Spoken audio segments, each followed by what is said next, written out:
चलिए जानते हैं आज देश और दुनिया की सिलेक्टेड काम की और महत्वपूर्ण 25 बड़ी खबरों को सिर्फ 10 मिनट में। पर अभी तक आपने इस वीडियो को लाइक नहीं किया है तो लाइक कर दें और इस चैनल को सब्सक्राइब भी कर लीजिए। प्रधानमंत्री मोदी 23 अगस्त को जाएंगे यूक्रेन। 30 साल बाद कोई भारतीय प्रधानमंत्री करेगा यूक्रेन का दौरा। जी हां दोस्तों, प्रधानमंत्री नरेंद्र मोदी 23 अगस्त को यूक्रेन दौरे पर जाएंगे। 30 साल बाद कोई भारतीय प्रधानमंत्री यहां का दौरा करने वाला है। इससे पहले प्रधानमंत्री मोदी 21-22 अगस्त को पोलैंड के दौरे पर हैं। दोस्तों 45 साल बाद कोई प्रधानमंत्री पोलैंड जा रहा है। प्रधानमंत्री मोदी का यूक्रेन दौरा मॉस्को में रूस के राष्ट्रपति व्लादिमीर पुतिन से मुलाकात के 1 महीने बाद हो रहा है। चलिए जान लेते हैं इसके बाद अगली बड़ी खबर। Kolkata rape murder case, doctor की पहचान उजागर करने वाला अरेस्ट। आरोपी ने पोस्ट में ममता बनर्जी को जान से मारने की धमकी दी थी। जी हां दोस्तों, कोलकाता में ट्रेनी डॉक्टर से रेप मर्डर के विरोध में दिल्ली समेत देश भर के रेजिडेंट डॉक्टर हड़ताल पर हैं। इसी बीच कोलकाता पुलिस ने एक कॉलेज स्टूडेंट को ट्रेनी डॉक्टर की पहचान उजागर करने के आरोप में गिरफ्तार किया है। पुलिस ने बताया कि स्टूडेंट ने सोशल मीडिया पर तस्वीर शेयर कर ट्रेनी डॉक्टर की जानकारी पब्लिक डोमेन में डाली। पोस्ट में उसने सीएम ममता बनर्जी को जान से मारने की भी धमकी दी थी। इसे लेकर केस दर्ज कर लिया गया है। इसके अलावा दोस्तों दिल्ली में एम्स के रेजिडेंट डॉक्टरों ने स्वास्थ्य मंत्रालय के बाहर ओपीडी लगाई। उन्होंने डॉक्टरों की सुरक्षा की मांग को लेकर नारेबाजी करते हुए ट्रेनी डॉक्टर के परिवार को न्याय मिलना चाहिए ऐसा कहा। चलिए दोस्तों जान लेते हैं अगली खबर। एक देश एक चुनाव, पवार बोले प्रधानमंत्री और इलेक्शन कमीशन की राह अलग। मोदी की घोषणा के अगले दिन चुनाव आयोग ने 2 राज्यों में चुनाव तारीखें बताई। जी हां दोस्तों, नेशनलिस्ट कांग्रेस पार्टी शरद गुट के अध्यक्ष शरद पवार ने सोमवार 19 अगस्त को कहा कि प्रधानमंत्री और चुनाव आयोग दोनों अलग अलग बातें करते हैं। प्रधानमंत्री ने स्वतंत्रता दिवस पर 1 नेशन 1 इलेक्शन की बात कही थी। अगले ही दिन चुनाव आयोग ने 2 राज्यों में अलग अलग तारीखों में विधानसभा चुनाव का ऐलान कर दिया। उन्होंने कहा कि प्रधानमंत्री एक बात कहते हैं जबकि सिस्टम दूसरे रास्ते पर चलता है। 78वें स्वतंत्रता दिवस पर राष्ट्र को संबोधित करते हुए प्रधानमंत्री मोदी ने कहा था कि बार बार होने वाले चुनाव देश की प्रगति में बाधा उत्पन्न कर रहे हैं। देश को 1 नेशन 1 इलेक्शन के लिए आगे आना होगा। चलिए दोस्तों जान लेते हैं अगली खबर। महाराष्ट्र विधानसभा चुनाव से पहले एनडीए में दरार, शिवसेना नेता ने की बीजेपी के मंत्री से इस्तीफे की मांग। जी हां दोस्तों, महाराष्ट्र में आने वाले दिनों में विधानसभा के चुनाव होने जा रहे हैं, लेकिन इससे पहले महायुति में सब कुछ ठीक नहीं दिख रहा है। दरअसल दोस्तों एनडीए के 2 नेता ऐसे हैं जिनकी कभी बनती नहीं है। इसकी वजह से गठबंधन पर भी सवाल उठने लगे हैं। दरअसल दोस्तों शिवसेना के वरिष्ठ नेता रामदास कदम और बीजेपी के मंत्री रविंद्र चौहान के बीच हमेशा रार देखने को मिलती है। वहीं अब नौबत यहां तक आ गई है कि रामदास कदम ने मंत्री रविंद्र चौहान से इस्तीफे की मांग कर दी है। चलिए जान लेते हैं अगली खबर। राहुल गांधी काफिला छोड़कर उबर कैब में बैठे, ड्राइवर बोला दिल्ली के सारे फ्लाईओवर कांग्रेस ने बनवाए। राहुल गांधी बोले हां, आसमान से तो नहीं गिरे। जी हां दोस्तों, लोकसभा नेता प्रतिपक्ष और कांग्रेस सांसद राहुल गांधी सोमवार को दिल्ली में उबर कैब में बैठे। उन्होंने अपने फोन से 10 जनपद के लिए टैक्सी बुक की थी। इसके लिए उन्होंने 438 रुपए का किराया भी दिया। टैक्सी में राहुल गांधी ड्राइवर के बगल वाली सीट पर बैठे और यात्रा के दौरान ड्राइवर से बातचीत की। राहुल ने करीब 12 मिनट का video social media platform x पर शेयर किया। दोस्तों आपकी जानकारी के लिए बता दें, राहुल गांधी अक्सर आम लोगों से मुलाकात करते रहते हैं और उनकी मुलाकात लगभग सरप्राइजिंग होती है। चलिए दोस्तों जान लेते हैं अगली खबर। उदयपुर चाकूबाजी में घायल 10वीं के छात्र ने अस्पताल में तोड़ा दम। घटना के बाद जमकर मचा था बवाल। जी हां दोस्तों, लेक सिटी उदयपुर में चाकूबाजी में घायल हुए 10वीं के छात्र देवराज की मौत हो गई है। घटना के बाद देवराज का अस्पताल में इलाज चल रहा था। दोस्तों आपको बता दें, शुक्रवार को एक सरकारी स्कूल में 10वीं कक्षा के छात्र द्वारा सहपाठी को चाकू घोंपने के बाद सांप्रदायिक तनाव के बीच भीड़ ने कारों में आग लगाकर पथराव किया था। मृतक के परिजनों का रो रो कर बुरा हाल है। मौके पर कलेक्टर, एसपी समेत भारी पुलिस बल तैनात है। अस्पताल के गेट बंद कर दिए गए हैं। वहीं दोस्तों जानकारी मिली है कि घटना में शामिल आयान शेख और उसके पिता सलीम शेख के दीवान शाह अली कॉलोनी स्थित मकान पर नगर निगम के दस्ते पहुंचकर बुलडोजर की कार्यवाही कर दी है। चाकूबाजी से जुड़े मामले में अपने साथी पर जानलेवा हमला करने का आरोपी आयान शेख की एक सोशल मीडिया चैट भी सामने आई है। आयान शेख चैट में वो दूसरे दोस्त के साथ मिलकर हमला करने और जान से मारने की बात कर रहा है। बताया जा रहा है कि ये चैट हमले से कुछ दिन पहले की है। चलिए दोस्तों जान लेते हैं अगली खबर। अश्विनी वैष्णव बोले यूपीएससी लेटरल एंट्री का कॉन्सेप्ट यूपीए सरकार का 2005 का सुझाव हमने लागू किया। राहुल ने कहा था आरएसएस वालों की भर्ती हुई। जी हां दोस्तों, यूपीएससी में लेटरल एंट्री को लेकर नेता प्रतिपक्ष राहुल गांधी ने सरकार पर आरोप लगाए थे कि यूपीएससी के प्रमुख पदों पर आरएसएस से जुड़े लोगों की भर्ती की गई। इसका जवाब देते हुए सोमवार सुबह केंद्रीय मंत्री अश्विनी वैष्णव ने कहा कि लेटरल एंट्री मामले पर कांग्रेस का पाखंड देश के सामने है। वैष्णव ने एक्स पर पोस्ट में लिखा कि यह यूपीए सरकार की ही देन थी जिसने लेटरल एंट्री का कॉन्सेप्ट लाया था। दूसरा, प्रशासनिक सुधार आयोग एआरसी 2005 में यूपीए सरकार में ही लाया गया था। इस आयोग की अध्यक्षता वीरप्पा मोइली ने की थी। चलिए दोस्तों जान लेते हैं अगली खबर। जम्मू कश्मीर में आतंकी हमला, सीआरपीएफ इंस्पेक्टर की मौत। आतंकवादियों ने उधमपुर में पेट्रोलिंग पार्टी पर फायरिंग की। कल से चुनावी प्रक्रिया शुरू हो रही है। जी दोस्तों, जम्मू कश्मीर के उधमपुर में सोमवार को आतंकवादियों की फायरिंग में सीआरपीएफ इंस्पेक्टर की मौत हो गई। सीआरपीएफ और जम्मू कश्मीर पुलिस की ज्वाइंट ऑपरेशन टीम रामनगर के चील इलाके में रूटीन पेट्रोलिंग पर थी। उसी दौरान आतंकवादियों ने गोलीबारी की। दरअसल दोस्तों, सीआरपीएफ इंस्पेक्टर की पहचान कुलदीप के रूप में हुई है। एनकाउंटर अभी भी जारी है। जम्मू कश्मीर में 20 अगस्त से चुनाव प्रक्रिया शुरू होने के एक दिन पहले यह आतंकी वारदात हुई। चलिए जान लेते हैं अगली खबर। सिद्धारमैया को बड़ी राहत, फिलहाल नहीं होगी गिरफ्तारी। भ्रष्टाचार मामले में हाईकोर्ट का आदेश। जी हां दोस्तों, कर्नाटक के मुख्यमंत्री सिद्धारमैया को हाईकोर्ट से बड़ी राहत मिली है। जमीन से जुड़े भ्रष्टाचार के एक मामले में फिलहाल उनकी गिरफ्तारी नहीं होगी। कर्नाटक हाईकोर्ट ने एमपी एमएलए कोर्ट को आदेश दिया कि जब तक मामले की सुनवाई पूरी नहीं हो जाती तब तक उनके खिलाफ कोई कार्रवाई न की जाए, तब तक मामले को सस्पेंड रखा जाए। दरअसल दोस्तों, जस्टिस एम नागप्रसन्ना ने सिद्धारमैया की अपील पर यह अंतरिम आदेश पारित किया। सिद्धारमैया ने राज्यपाल के उस आदेश को चुनौती दी थी जिसमें उनके खिलाफ मामला चलाने की अनुमति दी गई थी। मामले की अगली सुनवाई अब 29 अगस्त को होगी। चलिए दोस्तों जान लेते हैं अगली खबर। देश का मानसून ट्रैकर। ओडिशा में 48 घंटे में 15 मौतें, पुणे में एक दिन में 101 mm बारिश, यूपी में 2 फ्लाइट डाइवर्ट, 8 लेट।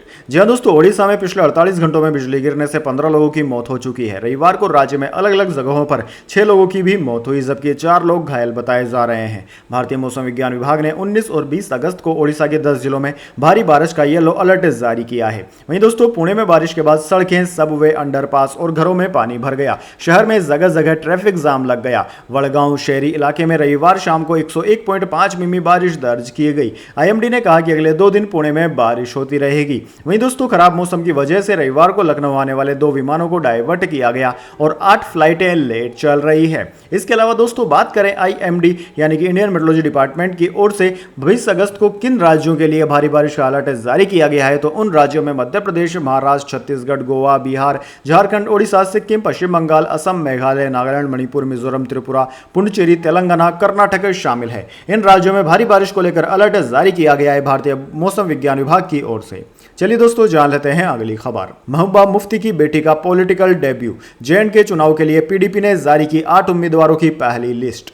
जी हां दोस्तों, जम्मू कश्मीर विधानसभा चुनाव में पीडीपी प्रमुख महबूबा मुफ्ती की बेटी इल्तिजा मुफ्ती अपना चुनावी डेब्यू करने जा रही है। इल्तिजा दक्षिण कश्मीर के अनंतनाग जिले के पारिवारिक गढ़ बिजबेहड़ा से चुनाव लड़ेगी। पीडीपी के राजनीतिक गतिविधियों में सक्रिय भूमिका निभाने वाली इल्तिजा पार्टी प्रमुख की मीडिया सलाहकार के रूप में भी काम कर रही है। दोस्तों, पीडीपी के सूत्रों के अनुसार यह कदम महबूबा मुफ्ती की ओर से अपनी राजनीतिक विरासत को बेटी को सौंपने की दिशा में पहला कदम है, क्योंकि महबूबा मुफ्ती खुद अब मेंटर की भूमिका में आ रही है और उन्होंने खुद विधानसभा चुनाव लड़ने से इनकार कर दिया है। चलिए दोस्तों जान लेते हैं अगली खबर। जम्मू कश्मीर चुनाव को लेकर कांग्रेस की बैठक जारी। उम्मीदवारों की पहली लिस्ट और गठबंधन पर चर्चा। राज्य के तमाम नेता मौजूद। जी हां दोस्तों, जम्मू कश्मीर और हरियाणा विधानसभा चुनाव को लेकर नई दिल्ली में कांग्रेस की बैठक चल रही है। यह बैठक उम्मीदवारों की पहली लिस्ट पर चर्चा के लिए बुलाई गई। इसमें कांग्रेस अध्यक्ष मल्लिकार्जुन खड़गे और राहुल गांधी के साथ कांग्रेस की इलेक्शन स्क्रीनिंग कमेटी के सदस्य भी मौजूद हैं। बैठक में चुनाव से पहले गठबंधन पर भी निर्णय लिया जा सकता है। चलिए दोस्तों जान लेते हैं इसके बाद अगली बड़ी खबर। अब पाकिस्तान में मिला मंकी पॉक्स का केस। डब्ल्यूएचओ ने एक दिन पहले ही इसे हेल्थ इमरजेंसी घोषित किया। इस साल 500 से ज्यादा मौतें।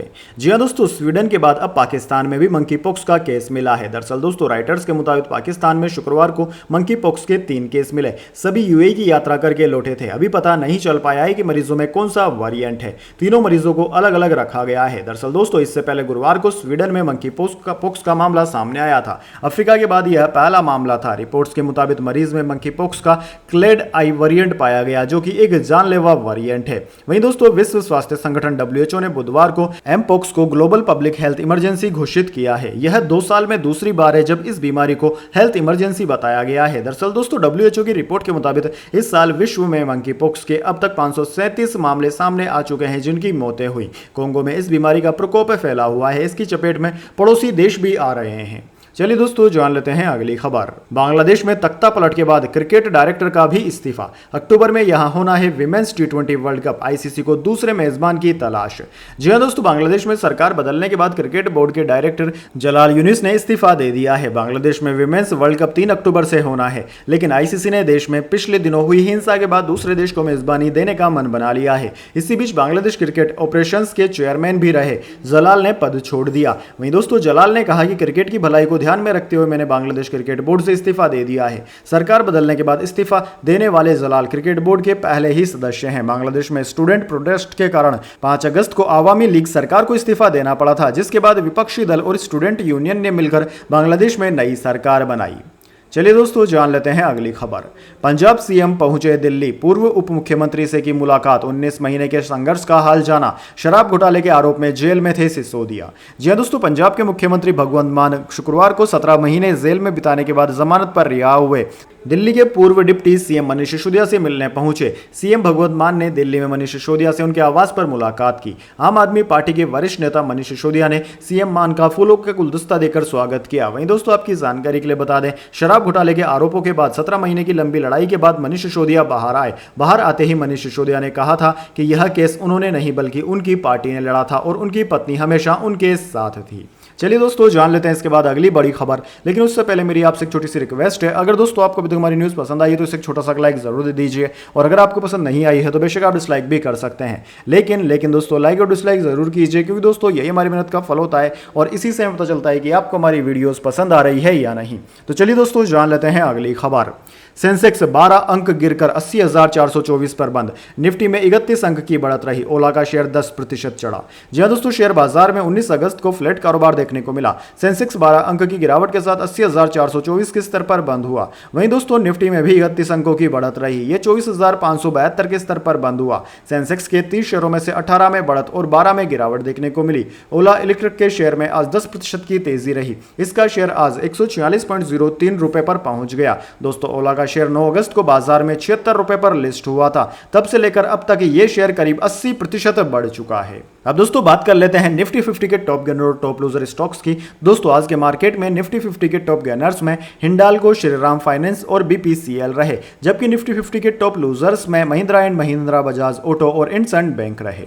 चलिए दोस्तों, जान लेते हैं अगली खबर। Gold price today. रक्षाबंधन के दिन सोना हुआ महंगा, चांदी की भी बड़ी चमक। जी हां दोस्तों, भारतीय सराफा बाजार में रक्षाबंधन के दिन यानी कि 19 अगस्त को सोने के भाव में बढ़त देखने को मिली थी। चांदी की कीमत में भी उछाल आया। Indian Boolean and jeweller association की वेबसाइट IBGA के मुताबिक 999% शुद्धता वाला यानी कि 24 कैरेट सोने का भाव 71,000 रुपए प्रति 10 ग्राम के पार है। चांदी की कीमत 83,000 रुपए प्रति किलोग्राम हो गई है। चलिए दोस्तों, जान लेते हैं अगली खबर। विदेशों में ज्यादा कमा रही भारतीय कंपनियां। देश में व्यापार के मुकाबले आए 18% ज्यादा। विदेशी कंपनियों के अधिग्रहण से ग्रोथ में तेजी। जी हां दोस्तों, भारतीय एंटरप्राइजेज ने हाल ही में ब्रिटिश दूरसंचार कंपनी BT में 24.5% हिस्सेदारी खरीदने का ऐलान किया। यह सौदा 35,000 करोड़ रुपए का है। दोस्तों, खास बात यह है कि भारतीय कंपनियों के विदेश में बड़े अधिग्रहण मुनाफे का सौदा साबित हो रहे हैं। भारतीय कंपनियों के बड़े विदेशी अधिग्रहण सौदों की पड़ताल से पता चलता है कि भारतीय इकोनॉमी में तेज वृद्धि के बावजूद विदेशी बाजार में उनकी पैठ देसी बाजार के मुकाबले 1.6 यानी कि 17.6% बढ़ी है। चलिए दोस्तों, जान लेते हैं अगली खबर। अपने बॉयफ्रेंड को लेकर घूमेंगे। कोलकाता में प्रदर्शनकारी डॉक्टरों पर TMC सांसद का विवादित बयान। जी हां दोस्तों, कोलकाता के RG कर मेडिकल कॉलेज और अस्पताल में ट्रेनी डॉक्टर के साथ हुई रेप और मर्डर की वारदात को लेकर आम लोगों में उबाल है। देश भर के अस्पतालों में डॉक्टर और स्वास्थ्य कर्मी इस जघन्य घटना के विरोध में प्रदर्शन कर रहे हैं। इस आंदोलन को लेकर बांकुरा के तृणमूल कांग्रेस सांसद अनुरूप चक्रवर्ती ने विवादित बयान दे दिया। दरअसल दोस्तों, तृणमूल कांग्रेस के सांसद अनुप चक्रवर्ती ने कहा कि मुख्यमंत्री पर शाही पोतने की किसी भी कोशिश के गंभीर परिणाम होंगे। उन्होंने यह भी चेतावनी दी कि चल रहे विरोध प्रदर्शन में भाग लेने वाले डॉक्टरों को जनता के गुस्से का सामना करना पड़ सकता है। उन्होंने कहा था कि डॉक्टर अपना चिकित्सकीय काम करने के बजाय आंदोलन के नाम पर घर चले जाएंगे या डॉक्टर आंदोलन के नाम पर अपने बॉयफ्रेंड को लेकर घूमने चले जाएंगे तो जन आक्रोश तो बढ़ेगा ही। चलिए दोस्तों, जान लेते हैं अगली खबर। वायनाड लैंडस्लाइड। राहत के पैसे EMI में काट रहा बैंक। सरकार ने इमरजेंसी फंड के तौर पर 10,000 रुपए दिए थे। CM बोले लोन माफ करें। जी हां दोस्तों, केरल के वायनाड में 29 जुलाई को हुई लैंडस्लाइड की घटना के बाद राहत का काम अभी भी जारी है। न्यूज एजेंसी PTI के मुताबिक केरल सरकार ने लैंडस्लाइड प्रभावितों को फौरी राहत के तौर पर 10,000 रुपए बैंक अकाउंट में डाले थे। लोगों का आरोप है कि केरल ग्रामीण बैंक उनके अकाउंट से लोन के EMI काट रहा है। बैंक के इस एक्शन पर वायनाड में आपदा प्रभावित लोग नाराज हैं। कलपेट्टा में लोगों और राजनीतिक राजनीतिक दलों ने बैंक के सामने प्रदर्शन किया। इस पर बैंक अधिकारियों ने प्रदर्शनकारी लोगों को लिखित में कहा कि वे अब और लोन की ईएमआई नहीं काटेंगे। चलिए दोस्तों जान लेते हैं अगली खबर। केंद्र ने सुप्रीम कोर्ट में कहा 3 तलाक घातक है, यह न तो इस्लामी और न ही कानूनी, मुस्लिमों ने इसे रोकने के ठोस कदम नहीं उठाए। जी हां दोस्तों, 3 तलाक कानून के खिलाफ सुप्रीम कोर्ट में दायर याचिकाओं पर केंद्र सरकार ने सोमवार को 433 पेज का जवाब दाखिल किया। केंद्र ने हलफनामे में कहा कि 3 तलाक जैसी प्रथा शादी जैसी सामाजिक संस्था के लिए घातक है, यह न तो इस्लामी है और न ही कानूनी है। 3 तलाक किसी एक महिला के साथ किया गया निजी अपराध नहीं बल्कि सामाजिक अपराध है। यह महिलाओं के अधिकारों और शादी जैसी सामाजिक संस्था के खिलाफ है। केंद्र ने कहा कि शीर्ष कोर्ट के इस प्रथा को असंवैधानिक घोषित किए जाने के बावजूद मुस्लिम समुदाय ने इसे खत्म करने के लिए ठोस कदम नहीं उठाए हैं। चलिए दोस्तों जान लेते हैं अगली खबर। अमेरिकी विदेश मंत्री ब्लिंकन नेतन्याहू से मिले, 3 घंटे चली मुलाकात। ब्लिंकन बोले ये युद्ध विराम का आखिरी मौका है। जी हां दोस्तों, इजराइल और हमास की जंग के बीच अमेरिकी विदेश मंत्री एंटनी ब्लिंकन इजराइल के प्रधानमंत्री बेंजामिन नेतन्याहू से मिले। दोनों के बीच यरूशलेम में लंबी बातचीत हुई। इजरायली प्रधानमंत्री के ऑफिस ने सोशल मीडिया पर कहा कि 3 घंटे की बैठक सकारात्मक रही। प्रधानमंत्री ने हमारे बंधकों की रिहाई के लिए अमेरिकी प्रस्ताव पर जोर दिया है। मीटिंग में इजराइल की सुरक्षा और आवश्यकताओं को ध्यान में रखा गया है। इससे पहले दोस्तों अमेरिकी विदेश मंत्री एंटनी ब्लिंकन ने कहा कि गाजा जंग रोकने और बंधकों को वापस घर लाने का यह आखिरी मौका है। ब्लिंकन रविवार को इजराइल दौरे पर पहुंचे। उन्होंने इजरायली राष्ट्रपति इशाक हेगजोग से भी मुलाकात की। चलिए दोस्तों जान लेते हैं अगली खबर। यूक्रेन ने 3 दिन में रूस का दूसरा पुल उड़ाया, सेना की सप्लाई लाइन काटी। जेलेंस्की बोले जहां कब्जा किया वहां बफर जोन बनाएंगे। जी हां दोस्तों, यूक्रेन ने कुर्स्क में हमला करके एक और अहम पुल को गिरा दिया है। यूक्रेन के वायुसेना कमांडर माइकोला ओलेश्कुच ने सोशल मीडिया पर इससे जुड़ा वीडियो भी जारी किया। उन्होंने कहा कि इस पुल का बहुत रणनीतिक महत्व है। इसके टूटने के बाद अब रूस की सप्लाई लाइन पर काफी असर पड़ेगा। दरअसल दोस्तों रूस में यह दूसरा पुल है जिसे यूक्रेन ने तबाह किया। 2 दिन पहले यूक्रेनी सेना ने कुर्स्क के गुलशोकोवा में एक और पुल को गिरा दिया था। राइटर्स के मुताबिक यह पुल सीम नदी पर बना हुआ था। यह यूक्रेन की सीमा से 15 किलोमीटर दूर है। चलिए दोस्तों जान लेते हैं इसके बाद अगली बड़ी खबर। चीन फिलीपींस के जहाज साउथ चाइना सी में फिर भिड़े, 2 महीने में दूसरी बार टक्कर। ड्रैगन बोला उकसाने वाली हरकत की तो अंजाम भुगतना होगा। जी हां दोस्तों, साउथ चाइना सी में चीन और फिलीपींस के जहाजों के बीच फिर से टकराव हुआ है। न्यूज एजेंसी राइटर्स के मुताबिक यह घटना सोमवार सुबह करीब 3:24 पर विवादित सेकेंड थॉमस शोल के पास हुई। चीन के कोस्ट गार्ड ने सोशल मीडिया पर इससे जुड़ा एक वीडियो शेयर किया। उन्होंने कहा कि चीनी तटरक्षक जहाज 21551 ने फिलीपींस के जहाज 4410 को कई बार चेतावनी दी, मगर उन्होंने इसे नजरअंदाज किया और टक्कर मार दी। दोस्तों चीनी कोस्ट गार्ड के प्रवक्ता गेंग यू ने कहा कि फिलीपींस के जहाज ने बहुत ही गैर जिम्मेदाराना और खतरनाक तरीके से काम किया। उन्होंने कहा कि फिलीपींस का जहाज जियाबिन रिफ के पास से अवैध रूप से चीनी जल क्षेत्र में घुसा था। चलिए दोस्तों जान लेते हैं इसके बाद अगली बड़ी खबर। कांग्रेस नेता सी के रविचंद्रन प्रेस कॉन्फ्रेंस में बोलते बोलते कुर्सी से नीचे गिरे, दिल का दौरा पड़ने से हुई मौत। जी हां दोस्तों, कर्नाटक की राजधानी बेंगलुरु में सोमवार को एक दुखद घटना घटी। दरअसल दोस्तों प्रेस कॉन्फ्रेंस के दौरान कुरुपा समुदाय संघ के अध्यक्ष और कांग्रेस नेता सी के चविंद्रन की हार्ट अटैक से मौत हो गई। दरअसल रविचंद्रन प्रदेश के मुख्यमंत्री सिद्धारमैया के समर्थन में एक प्रेस कॉन्फ्रेंस कर रहे थे। इस दौरान उन्हें अचानक हार्ट अटैक आया और वह कुर्सी से नीचे गिर पड़े और देखते ही देखते उनकी मौत हो गई। दोस्तों घटना से कांग्रेस पार्टी और स्थानीय समुदाय में शोक की लहर फैल गई। तो दोस्तों यह थी आज की तमाम बड़ी खबरें। इसके बाद दोस्तों बारी आती है आज के माइंड क्विज क्वेश्चन की। जी हां दोस्तों, एक आसान से सवाल का जवाब देकर आप जीत सकते हैं एक सरप्राइज गिफ्ट हमारे यूट्यूब चैनल की ओर से। तो दोस्तों आज का सवाल आपकी स्क्रीन पर आ चुका है। भारत के कौन से राज्य में सबसे कम साक्षरता प्रतिशत दर है? जी हां दोस्तों, अगर आप जानते हैं भारत का सबसे कम साक्षर राज्य कौन सा है तो जल्दी से कमेंट बॉक्स में उस राज्य का नाम लिख दीजिए। अगर दोस्तों आपका जवाब होता है एकदम सही और आप चले जाते हैं लकी विजेता के रूप में, तो आपको मिल सकता है एक सरप्राइज गिफ्ट हमारे यूट्यूब चैनल की ओर से। तो दोस्तों जल्दी से अपना उत्तर कमेंट बॉक्स में लिख दीजिए, वीडियो को लाइक कर लीजिए और चैनल को सब्सक्राइब करके बेल आइकन भी दबा लीजिए। धन्यवाद। वंदे मातरम। जय हिंद, जय भारत।